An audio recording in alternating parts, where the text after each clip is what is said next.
What's up, Tesla family? It's Ray J back with another video. And in this one, I want to talk about what's happening with Tesla SPY in the overall market. Just notes that I am not a financial planner, so take nothing I say as financial advice. And also, if you guys can, please check out my Moomoo link. If you deposit $100, you're guaranteed 5 free stocks.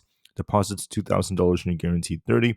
And the offer ends very soon at the end of March. So what's happened to Tesla is Tesla ended up losing support at the 370 area, which is not a very, very good sign so far.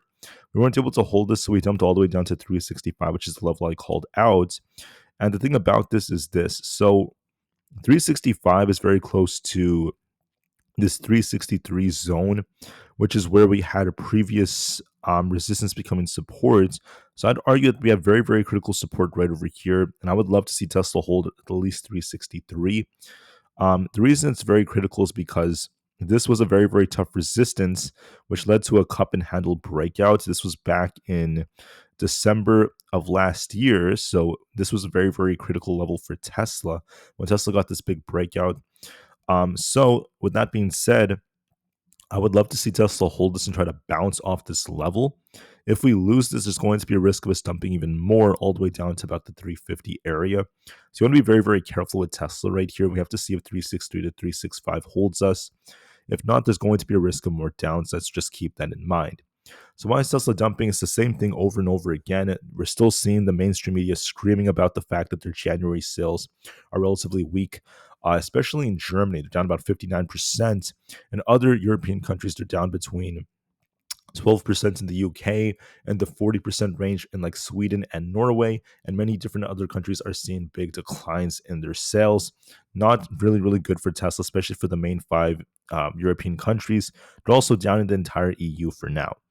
So we're seeing the same things. Like I said before, we're just waiting for the Model Y refresh. I'm not really too worried about their sales declining, at least just yet, because we have to give it more time. Once the refresh is out, that's going to help them really offset this. And then I'm seeing more and more negative headlines coming out about Elon Musk, criticizing him and his politics. I would say that there is truth behind that. There are going to be a lot of people that don't want to buy Teslas because of Musk, but at the end of the day, for us to go as far as saying that their sales are going to decline because of him doesn't really make that much sense, because you have to consider that there's many facets, there's many factors for why Tesla sales have declined just slightly for January and a little bit more in some European countries. But overall, I just want to say that we have to give it more time, wait for the refresh to come out, give Tesla more time, and if they can make a big comeback, then they're going to be fine, even with Elon Musk's political antics. With that being said, what's going on with Tesla so far?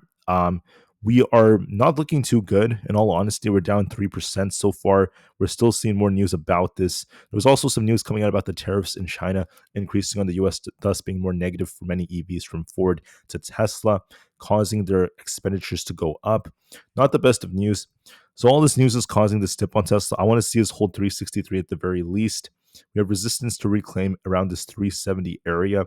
I would love to see us try to reclaim that, but for now, we're watching to see at the very least, can Tesla hold 363?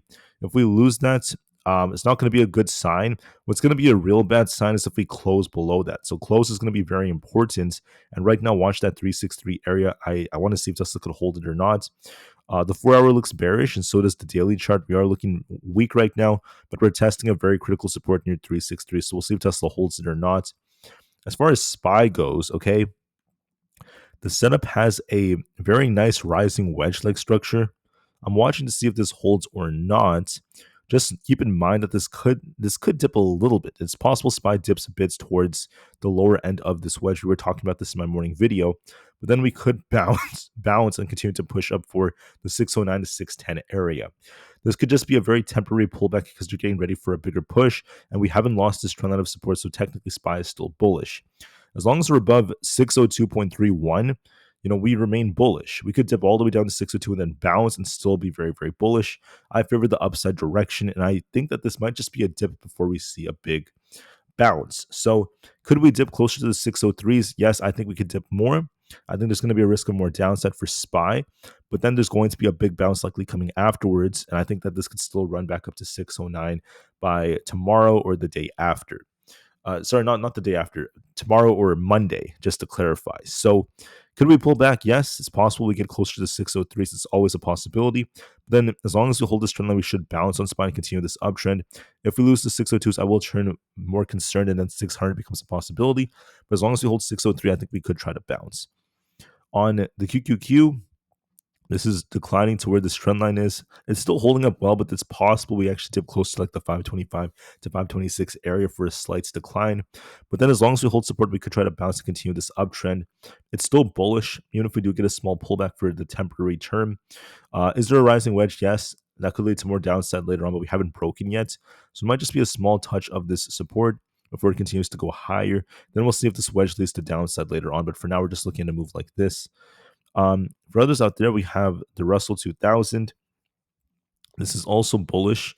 What's good about this trend is the fact that when you look at the 4 hour, there's an inverse head and shoulders.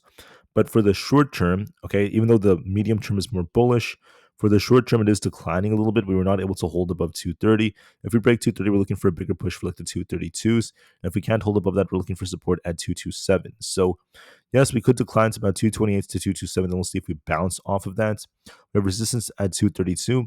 Might be a small decline to about 228 or below before we see some buyer's defense. Just keep that in mind. For ES, same setup. We're just kind of consolidating up here. It's possible it retests like 60, 80 before it tries to continue to break out. As long as we don't lose the lower blue trend line right here of support, as long as we don't lose this line here, we're going to likely try to continue to go higher to form this rising wedge. It's still forming, so this is still technically bullish for the short term. So keep that in mind. Looking at NQ, very similar setup. Could we retest 21,750? It's possible before it tries to continue to go higher.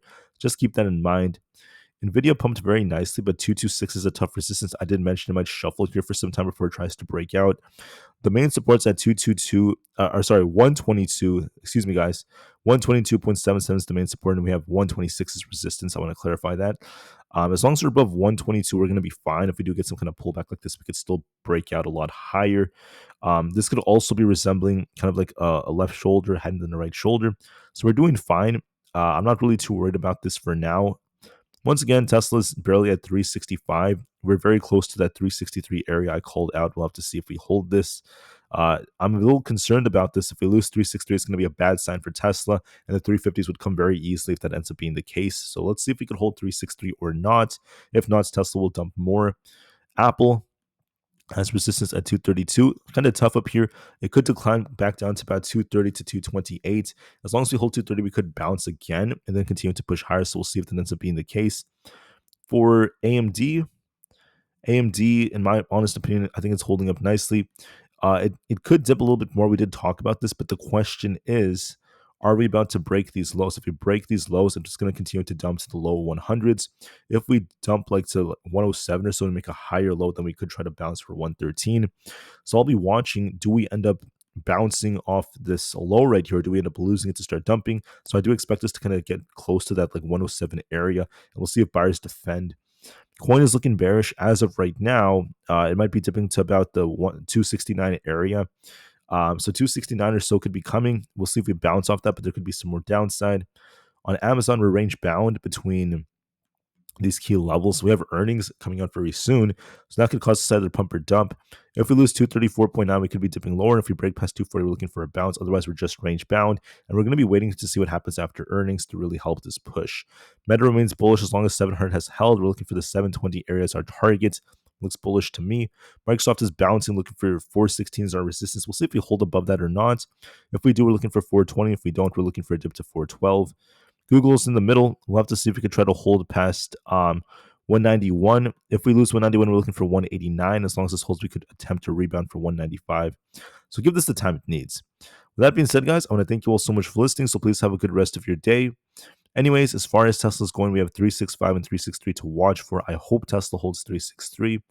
If not, we have to be prepared for more downside in all honesty. So do what you have to do, guys, and be very, very patient. With that being said, I thank you all so much for listening. Please have a good rest of your day, and peace out.